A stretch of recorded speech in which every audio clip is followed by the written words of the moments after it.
Obviously excited, exciting time of year. I think the only negative currently with our program is the situation with Art, and it's looking like it's going to be his first year, since I've been alive, that he won't be calling Bears basketball games, and that's just unfortunate, but that's where we are. We all love Art, near and dear to all of our hearts. And, one of the things I've talked to our team about in this preseason, I guess, practices is having an appreciation for what we get to do every day. And I think that goes for all of us. And we'll definitely miss him. But hopefully when he's back, he's got something to be excited about and something to be proud of. And so continue to keep his family in your prayers. In regards to our team, our guys have been, doing what everyone else is doing this time of year, working hard, right? We've really been practicing for upwards of 3.5 hours.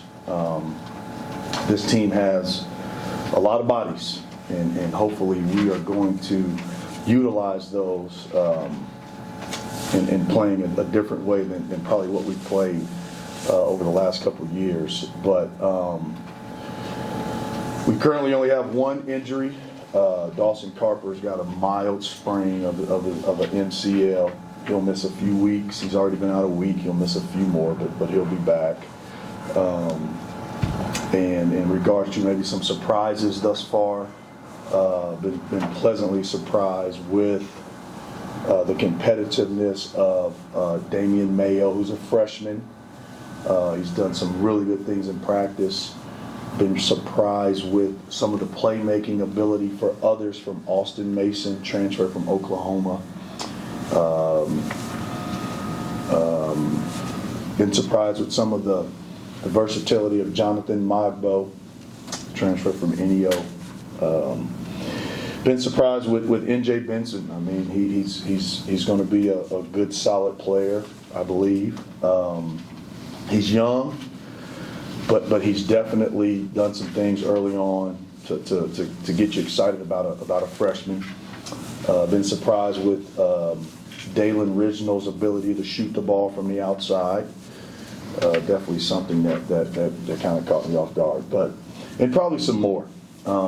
Been pleased with the playmaking ability of Matthew Lee.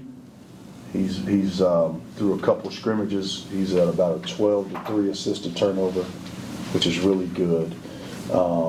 Been pleased with our team sharing the ball. We've assisted on over 60% of our baskets through our couple of scrimmages. Been a little disappointed in some areas as well. Not a very physical team at the moment, not a very tough team. I would not say from a defensive rebounding standpoint we look like a Valley team yet, but we're going to get there. And a little bit disappointed in our outside shooting. I think it's more so of not understanding when to take the threes as opposed to not being able to make them. But it's early. We're looking forward to the year. We've practiced 17 times, and we've got, I guess, they give you, we got about 13 more before we play. So we'll definitely be ready to play. In regards to maybe a starting lineup, I know Donovan Clay would start. I'm pretty confident that Damian Mayo would start, and I'm pretty confident that a couple of our veteran guards, a combination of those guys, whether that be Kendall Moore, Brian Trimble, guys like that. Austin Mason's been great as well. So we currently have about 7 starters, to be honest with you. So I'm more concerned with who's going to finish, and that's a question you guys never ask. But I'm not really, concerned about who's going to start. So, but you do have to have 5 out there to start. But other than that, I guess I'll let you guys fire away. Who's going to finish? Yeah, I mean, I don't know that yet. I know Matthew Lee will be out there. He's just a winner, makes big shots.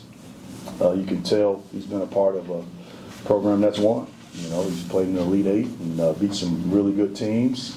You know, Donnie led our team in minutes last year. So, you know, if we need a big shot, I'm pretty sure Trimble will be out there.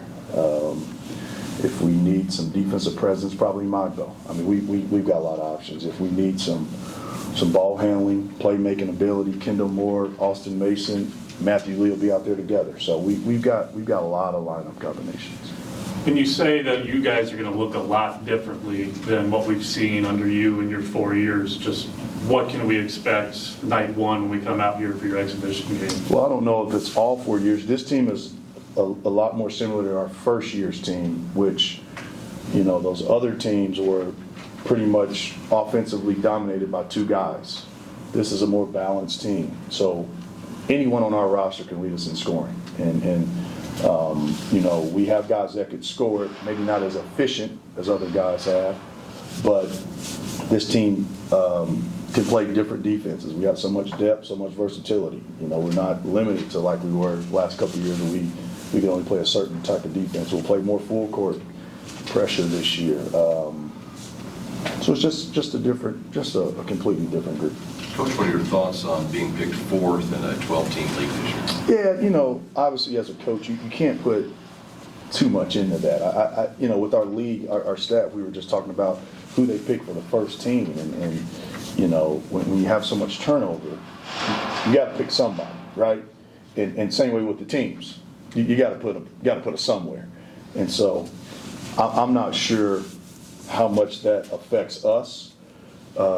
You know, preseason rankings are what I feel like are for narrative. You know, if you get a coach that's picked 8th and he finishes 3rd, all of a sudden he's the coach of the year. Really? You know, or you get a team that's picked like we were 1st and we finished 6th, all of a sudden the world's coming to an end. Really? You know, that's all narrative. So for us to be picked 4th in a 12-team league, what's that put us in the top 3rd maybe? You know, I'd like to continue to compete up there, you know, give yourself a chance to win. But I don't, outside of Drake, Southern, and Bradley, I don't really know who everyone else has. But it's hard. Next year's poll may be a little bit more informative for myself, yeah. How different was this year for you when you had like Donovan Clay, Kirk coming back and that's it? I mean, was it like a first year taking over kind of situation? Did you feel like that, or I mean, because this is a whole new 14 new people. Yeah, we also have Rafe coming back, and I think Rafe has probably been here the longest, I think. But it has been like taking over a program, which is fine. It's not a situation you want to be in every year, but there's a chance you're going to be in this situation more oftentimes than what you ever have been. Currently, guys can transfer one time without a waiver. But if anyone ever asks me to transfer, I'm going to let them transfer. I'm not going to try to change their mind to stay. So I don't know. If guys don't want to do what they're asked to do, and that causes you to transfer, then they're going to transfer, right? So, you know, it's been a lot of teaching. It's been a lot of long film sessions. It's been a lot of team building. It's been a lot of the things that you normally do when you know take over programs. So definitely been a different off season than years past. I know last year we probably never practiced more than 2 hours one time, and this year we haven't practiced less than 3 hours one time, and it's just a different year. There's a lot more teaching. There's a lot more options for us to do. So we have to practice certain lineups and defenses and things like that, and so it has been a little bit similar to taking over a program. But we've got some staff that have been here for a long time, and you know, Dawson, Rafe, and Donnie have been fantastic with their leadership.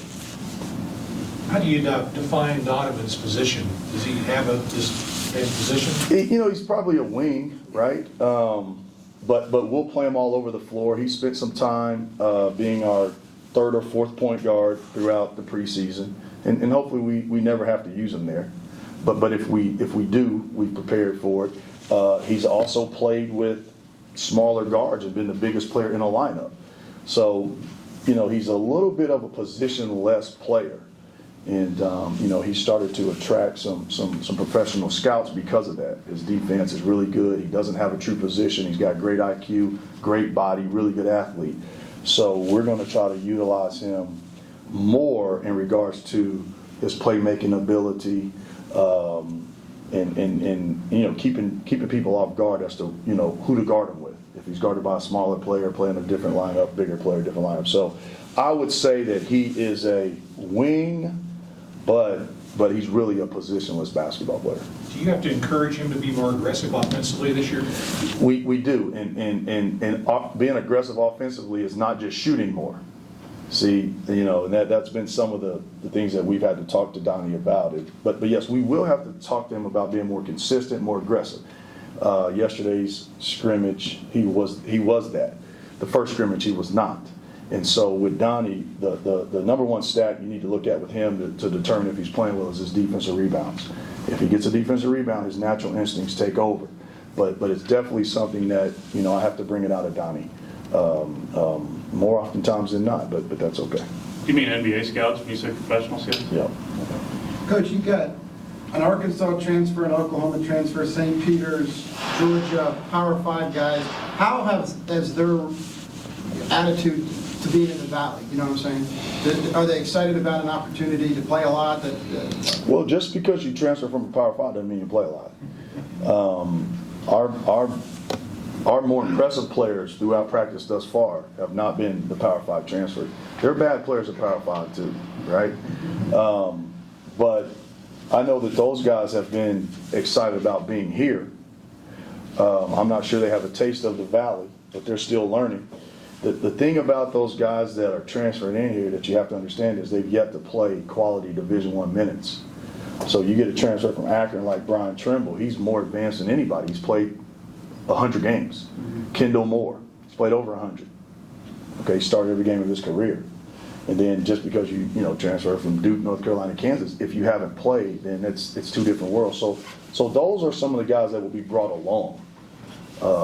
Right now our guys that are doing the best work in regards to showing consistency to play are older guys, and that may be guys that didn't come from Power 5. Do you think that they're going to get an understanding of what the Valley's like? I think over time, I talked about a little bit of it, the defensive rebounding part and taking care of the ball and half-court execution and transition defense. They're getting those lessons every day, but it just takes time. It takes time, but they'll have to come along accordingly, and those will be the guys that we feel like over the next couple of years we can continue to build around. How long does that take? When you have all these new faces, it's going to take some time, and when you get into game situations, how long do you see that taking to where they're supposed to be playing well by maybe early December with those Valley games and then early January? You're referring to our entire team? Entire team, yeah. Oh, it depends on how well they learn. I wish they were playing that way right now. But I don't know. They should, the biggest thing for tomorrow's film session is let's stop making the same mistakes that we made last week. Let's start right there. But we're going to make mistakes all year. But the younger guys, it'll be well into the season before all of them have built up enough trust to play quality minutes. But some of our veteran guys are very advanced, and they're ready to play quality minutes against quality teams probably right now. But our team will be a work in progress all year. Every team is. We've got to stay injury free. We've got to stay disciplined, focused. It's just a journey. Seasons are journeys, and for us, we would like to peak obviously right before March, because unless our league changes, we're gonna, we'll have one representative, but hopefully we change. You bring up Damian Mayo as somebody who could be in your starting lineup, and a young guy comes from a great program. Just what has been so impressive about him throughout those? He's tough, number one. He's coachable, number two. He's humble, number three. Unselfish player, talks. Just does a lot of the things that you win with. He impacts winning, and obviously we want to try to continue that trend. And if you impact winning, you're going to have an opportunity to play no matter what class you're in. So he's definitely a guy that impacts winning, whether it's taking charges, offensive rebounding, first to the floor, execution, playing multiple positions. He does a lot of good things. Coach, and you talked about 3-hour practices Yeah. for the players, but with the addition of more teams in the conference, what kind of workload does that throw on the staff? Well, I mean, it's definitely more than what we've done traditionally. So the longer you're out on the floor, the less you're doing something else. But it's what's important right now. And the priority for us every day is practice. Like we've got to practice. We've got to be focused. We've got to be disciplined. We've got to build habits. And however long that takes is what that's what we're trying to do. We say practice till you get it, not till you do it right, till you can't do it wrong. I mean, so you got to practice a while. And, that's taken away from maybe more recruiting for assistant coaches. That's probably taken away from more game prep, early in the year. But we also have a bigger staff this year. We have a veteran staff this year. And so we've been able to delegate some of those things in order for us to practice. And so things have worked out well. I love practice. It's my favorite part of coaching because it's the thing that teaches them the most about life is practice. And we've really enjoyed it. And our guys have too. Now they're not as excited about it on day 17 as they were on day 1. But I thought we went to I feel like we went for the first 2 weeks pretty excited. The last couple of practices, I've noticed a little bit of drag, and that's why they're off today, and we'll go tomorrow. But we've started to scrimmage more too. When I noticed that the drills were weighing on it, we started scrimmaging a lot more. Coach, what about the schedule? I mean, especially the non-conference, to get you ready for the conference and get gel with all of these guys. You liking what you have there? Yeah, and see, I look at scheduling a lot different than others, okay? So you have to make a decision. Are you going to schedule teams that you feel like can help you if you happen to make the tournament? Or are you going to schedule teams that people that don't know what they're talking about are going to be happy?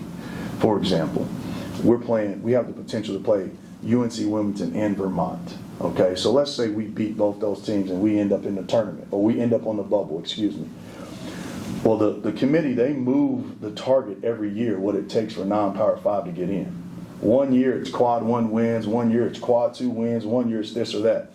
Something that they cannot debate is wins against the field.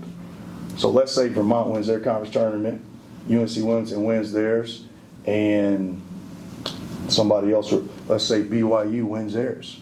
Okay, 3 legitimate chances. And then you're on the bubble with a Power 5, and their biggest argument is, hey, we have 4 wins against the field. Then you can say, well, we got 3 with less opportunities. So that's what we try to do. Each year is different. You have to find those things. You have to find, like it does us no good. And with all due respect, but there are some Power 5s out there, they're just not going to the tournament this year. And I'm not going to call out names because I wouldn't want anybody to do that to me. But just because they're Power 5, the same thing you asked about those players. Man, there's some bad teams in Power 5. I mean, it is. And just, I'd rather go play Vermont on a neutral court than play a Power 5 in this building that I know is going to go 3 in infinity in their league. I mean, that's smoke in the wind. When it comes to the vets on the team, what have they done to show that leadership that you mentioned? So in regards to the guys that are returners. Yeah, returners. Right. And the number one thing I think they've done a great job of is communicating to the newcomers of how we operate, what our environment is. And we don't have a lot of rules. We don't really have any rules, but we do have expectations, right? We do have a standard about us. And I think they've given the new guys a great understanding of that, and also what type of coach I am and how we go about it. So I think they've done a good job of that. Then getting into practice, some of our new guys that are older, Kendall Moore and Brian Trimble, guys like that, they're teaching the young guys of how hard you got to practice and what you got to do on your days off and how you got to do this and how you do that. So I think a lot of them are leading by example, as well as trying to educate new players, younger players, to help this transition go a lot more smooth. But although we do have new players, we've got some old players in our locker room, and that's helped us a lot. You've drawn some comparisons to this team versus your first year here. Obviously, the big difference is you've recruited all these guys. When it comes to buy-in to a program, how much of that takes place at the time of recruitment, at least from a cultural standpoint? Yeah, so buy-in is very difficult because no different than me when I was getting recruited, I was looking for the best fit for myself. We didn't necessarily word it like that back then. Today's generation, they word it like that. They're looking for the best fit. And so what you have to do as a coach is you have to decide what's the best fit for the program. And they're looking for the best fit, you're looking for the best fit, right? And we really feel like we took our time in putting this roster together in order to continue to compete in our league. And you've got to be good in a lot of areas in order to do that. And so it's definitely not going to just happen. It's something that we work at. So we have to have a lot of conversations with our guys about what we're doing, why we're doing it, as opposed to just when I played, it was just we're doing it from the coach. And so, but that's going to take a little time. I will say this: our guys want to win, and they understand what it takes to win, and they're a tight group already because they have a lot in common, right? A lot of them are new. Even Dawson and Donnie are transfers. So outside of guys like Rafe, NJ, John Dunn, Tommy, Cannon, and I think there's maybe Mayo, most of our team, they have something in common already, right? They transferred in. And we'll just keep finding those things throughout the year to make us a close group. But with the buy-in, they got to believe, they got to want to be a part of it, and you got to be selling a good product, and we feel like we are. But this group is a fun group to coach. I mean, it really is. Yep. You kind of talked about, it kind of being like you're taking over a program in the first year with all the transfers, but there's a lot of other teams in the Valley and around the country that are in the same boat. Is there a level of comfort knowing you're not the only one in this boat and you can develop the players just like everyone else is? Absolutely. I mean, and my wife, if she was here, she can answer this, but man, this is the best I've slept in a long time. I don't have any worries about our group. I mean, we're looking for good kids that want to be great teammates that are tough and coachable. And then, we got to get it. We just like everybody else in our league. We got to get the Sunday and play for it, and let's see where it goes. I mean, and there's no doubt in my mind this group. I mean, I'm not too much worried about anything. I mean, and it's not just because we love our guys, but it's what you mentioned. There's a lot of people dealing with what we are, and it's not always a bad thing. If you ask me, I love our roster. I mean, I absolutely love it, and we just put it together in a way in which we had to. This is what we have to do,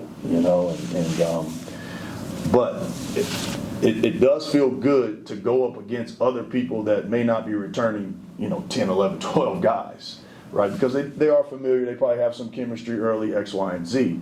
But we've got some good players, and we got to put them in a position to win. Coach, we got to go to Dan next, and then we got time for one more. We got to get into. Well, you have some prep guys, Link Prep United. How do you see those guys coming in as opposed, let's say, the high school freshman guys? How are those academies getting the guys ready? They're from a physical standpoint, they're a little bit more advanced. You can tell that they've been a part of a strength and conditioning program. You can tell that they've had some longer practices, right? But there's also a gap between players in our program that have been in college practices and not. And so they fit more into that than they do the other half. But they are a little bit more physically mature, and they can keep up their level of intensity for a tad bit longer. Yeah. You've reshuffled, or not reshuffled, but a lot of new faces in your coaching offices this year. Just how are these guys going to make you a better coach, and just what do these guys contribute at the same time? Well, number one, I can trust them. And, in our line of work, trust is hard to find. And I've been able to find that with these new hires. Buzz is basically, we've recruited the grassroots level of our state for some time. He's been involved with that. My assistant coaches have known him for numbers of years. And, a lot of our current players know him, so there's a good relationship there. Marty Gross is someone that I was with at Wichita State. Been a good friend, good mentor for 15 years. And then Randy Peel, been with him since I got into coaching as a GA, and then he was our assistant head coach or associate head coach at Tennessee State. So they know ball, they know what it takes to win. They've all, been at the highest level of what we do. And Randy's coached in the NCAA tournament numerous times. Marty as well. So just trust and proven winners is what we have in our office. So no questions, Ned? Done. Okay. All right, Coach, thank you very much. Thank you, guys.